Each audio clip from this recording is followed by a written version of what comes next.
আসলে কারাগারে বৈষম্যের শিকার জুনায়েদ আহমেদ পলক তাকে গত 2.5 মাস যাবৎ তার পরিবারের সাথে ফোনে কথা বলতে দেওয়া হচ্ছে না, যে এখানে সকল ধরনের আসামির প্রতি সপ্তাহে একবার করে কথা বলার সুযোগ দেওয়া হয়। আমি নিজেই বৈষম্যের শিকার, আমাদেরকে ফোনে কথা বলতে দেয় না আত্মীয়-স্বজনের সাথে। কারাগারে বৈষম্যের শিকার মানে কি ভাই, একটু ভালো মতো বলবেন? নকলবন্দি তো কথা বলতে পারে 7 দিনে একবার 10 মিনিট, আমাদেরকে 2 মাস হলে কথা বলতে দেয় না। সেখানে আমার আসামি জুনায়েদ আহমেদ পলক তাকে তার পরিবারের সাথে কথা বলার সুযোগ দেওয়া হচ্ছে না। এটি রীতিমতো মানবাধিকার লঙ্ঘন এবং এটা কনস্টিটিউশনাল ভায়োলেশনও বলা যায়, কারণ আমাদের সকল আসামি আইনের চোখে সমান, সেখানে তার সাথে ডিসক্রিমিনেশন করা হচ্ছে। আমরা কোর্টের কাছে এটাই বলেছি যে আমাদের যে অধিকারটা রয়েছে সেটা যাতে তাকে দেওয়া হয়, তার পরিবারের সাথে কথা বলার সুযোগ দেওয়া হয়। কিন্তু বিজ্ঞ আদালত এটি শুনানি অন্তে পরবর্তীতে নামঞ্জুর করেন এবং নিউ মার্কেট থানায় তাকে 7 দিনের রিমান্ড চাওয়া হয় এবং 4 দিনের রিমান্ড মঞ্জুর করা হয়। আদালতে ফ্যাসিস্ট হাসিনার অন্যতম সহযোগী সাবেক বাণিজ্য উপদেষ্টা সালমান এফ রহমান এবং এবং সাবেক আইসিটি মন্ত্রী জুনায়েদ আহমেদ পলক এবং আরেকজন ইউপি চেয়ার মেম্বার তারা মিয়া, তাদের 3 জনের বিরুদ্ধে তদন্তকারী কর্মকর্তা নিউ মার্কেট থানায় একটি হত্যা প্রচেষ্টা মামলায় 10 দিনের রিমান্ড প্রার্থনা করেন। বিজ্ঞ আদালত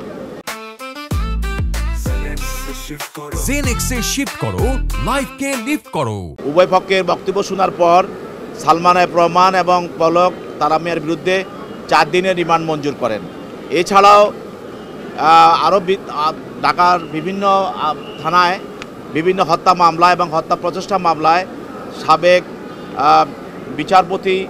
আলোচিত বিচারপতি যারা শামসুদ্দিন চৌধুরী মানিক এবং জুনায়েদ আহমেদ পলক, সাবেক অবৈধ শিক্ষামন্ত্রী দীপু মনি এবং সাবেক অবৈধ মন্ত্রী ফারুক খান এবং অবৈধ এমপি হাজি সেলিম এবং অবৈধ বিতর্কিত আইনমন্ত্রী আনিসুল হক এবং হাজি সেলিমের ছেলে সাবেক অবৈধ এমপি সোলাইমান সেলিম, তাদেরকে বিভিন্ন হত্যা এবং হত্যা প্রচেষ্টা মামলায় বিজ্ঞ আদালতে তদন্তকারী কর্মকর্তা বিভিন্ন মামলায় তাদের ঘটনার সঙ্গে এজাহারনামী আসামি হওয়ার কারণে জড়িত থাকার কারণে তাদেরকে সহজ অ্যারেস্ট করার প্রার্থনা করেন।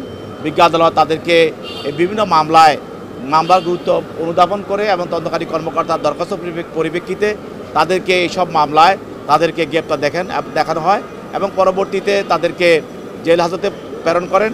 শুধুমাত্র সালমান এফ রহমান এবং জুনায়েদ আহমেদ পলক ও তারা মিয়াকে তদন্তকারী কর্মকর্তার হেফাজতে প্রদান করেন অতিরিক্ত তাদেরকে ফার্দার জিজ্ঞাসাবাদ করার জন্য। হাজি মোহাম্মদ সেলিমকে আদাবর থানার মামলা নম্বর 4/2024 ওখানে সোন অ্যারেস্ট দেখানো হয়েছিল।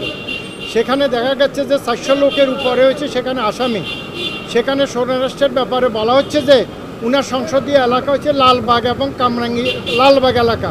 সুতরাং আদাবরের ওই ঘটনার সাথে ওখানে ওখানে সোন অ্যারেস্ট দেখানোর তো কোনো স্কোপ নাই, কারণ উনি কথা বলতে পারেন না, বাক প্রতিবন্ধী। তারপরে উনাকে এই মামলা সোন অ্যারেস্ট দেখানো হয়েছে। আমরা জামিনের পিটিশন করার পরে আদালত বলছে এটা সংশ্লিষ্ট আদালতে 2:30টা হবে ওখানে জামিনের পিটিশনটা শুনানি করার জন্য।